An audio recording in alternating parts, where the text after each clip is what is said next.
Hey Mzansi, welcome to Umgosuso Mzansi. If today is your first time visiting this channel, please do the right thing and click the subscribe button, and also don't forget to smash the like button. Said the news uShile Mhlabeni unhlanganipho wakasangweni ex-husband yamaMbovu, or we can say ex-husband or singathi husband, because owasadi ukuthi indzaba yabo yaphele lapho. uMaMbovu guys yamati sonke, if uyithanza njena i-TikTok, there's no way ungahlala ungamati uMaMbovu. Tendele ligama ngokufaka ama-videos laphana ku-TikTok, abantu abaningi bamthanza, wagqina sekaduma njalo uMaMbovu.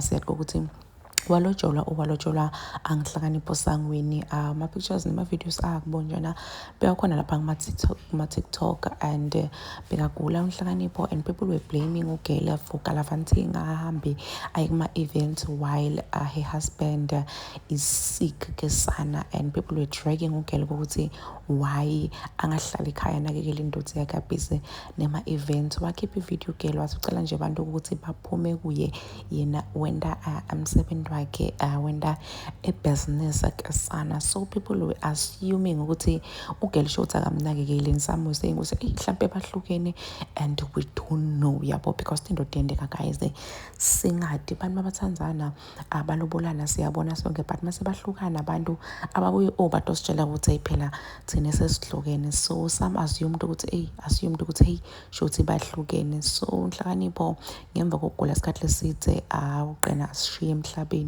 which of course it is sad news. May his soul rest in peace. Please do comment what you think below down in the comment section.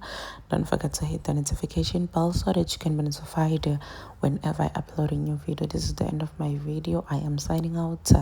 Goodbye.